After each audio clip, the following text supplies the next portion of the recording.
Chaque jour, Charles et Carole vous présentent la leçon de l'école du sabbat.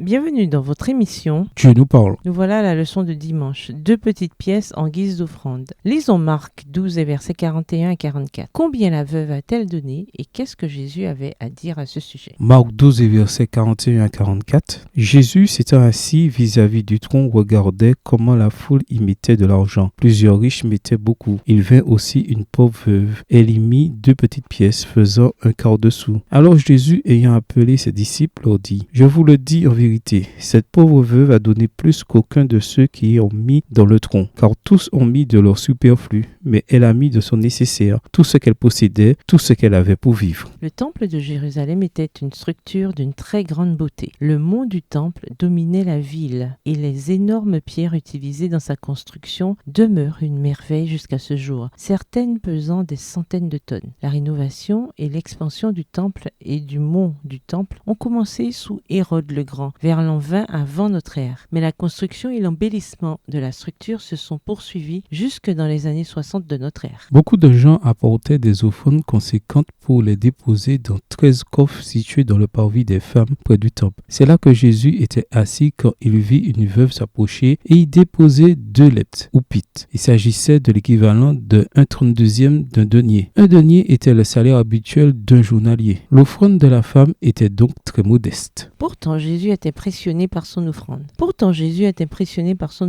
Beaucoup de riches déposent des sommes importantes, mais il ne fait pas de commentaires sur leurs dons. Pourtant, l'offrande de cette veuve suscite son admiration. Il déclare qu'elle a donné plus que quiconque. Comment est-ce possible? Jésus relève qu'ils ont donné sur leur abondance, tandis qu'elle a donné sur sa pauvreté. Il leur reste encore beaucoup alors qu'elle a donné tout ce qu'elle avait pour vivre. Cela rend son offrande tout à fait disproportionnée, bien que sa valeur monétaire soit minuscule. Cette histoire constitue une leçon sur la gestion de nos ressources. Donner à la cause de Dieu ne doit pas dépendre des actions des dirigeants. Les chefs religieux du temple étaient corrompus, mais Jésus n'a pas pour autant recommandé de ne plus donner d'offrande. S'il y avait déjà eu des chefs religieux corrompus, Caïphe, Anne, ceux de l'époque étaient parmi les pires, et Jésus le savait. Il est vrai que les dirigeants ont la responsabilité sacrée d'employer les ressources selon la volonté de Dieu. Mais même s'ils manquent à leur devoir, l'offrande de ceux qui donnent à la cause de Dieu est tout de même bénie, comme celle de cette femme. Que devrait nous enseigner cette histoire sur l'importance d'être fidèles dans ce que nous donnons à l'œuvre de Dieu? Au revoir. Et à demain si Dieu veut.